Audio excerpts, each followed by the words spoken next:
it may seem that uncertainty rules the day.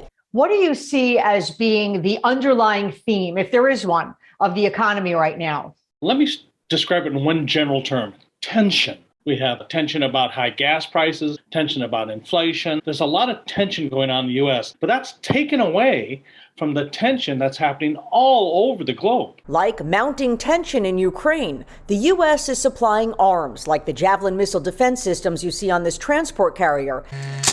Military defense is a sector senior analyst Tony Sagami sees as rapidly expanding.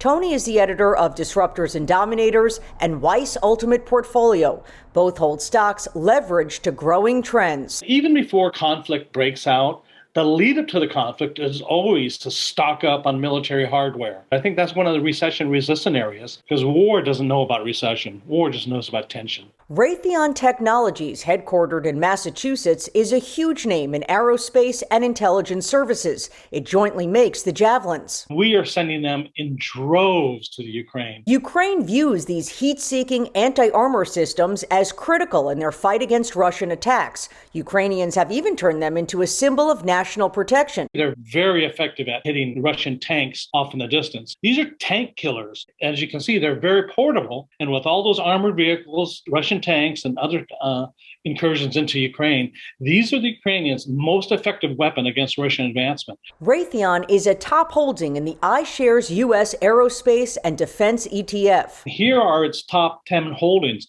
Raytheon, by the way, is number one with almost 22% of the portfolio.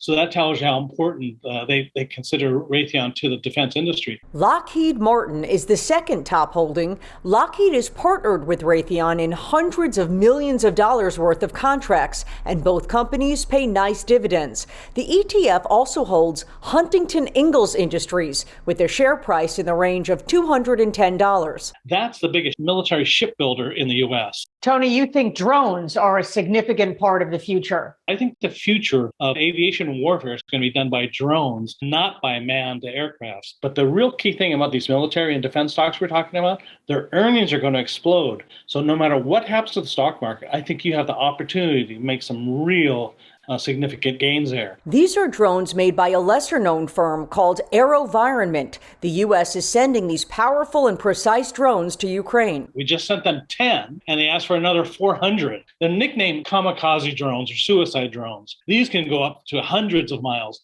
So you can launch these from offshore on a ship and then guide them to your target and then deliver a killing blow to whatever you want to attack.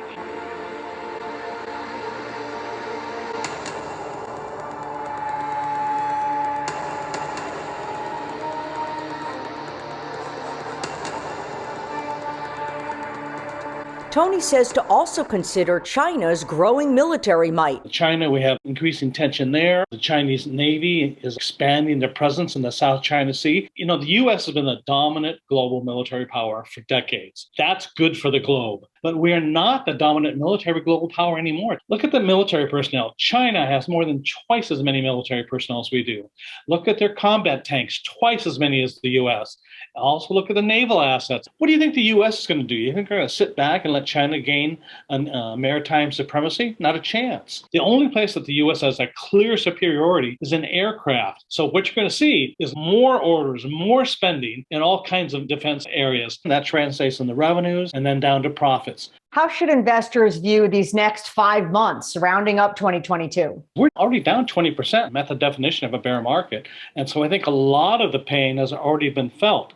Does that mean there can't be more? Sure there can. But take a look at the jobs number that we recently got. The job market is still strong. And as long as you have consumer spending driving 70% of our economic activity, that's not a recipe for a severe, drawn-out economic drawdown. So while uncertainty persists, you can be certain that various sectors will thrive in these conditions. Senior analyst Tony Sagami, always a pleasure to get your insights. Thank you so much for your time today.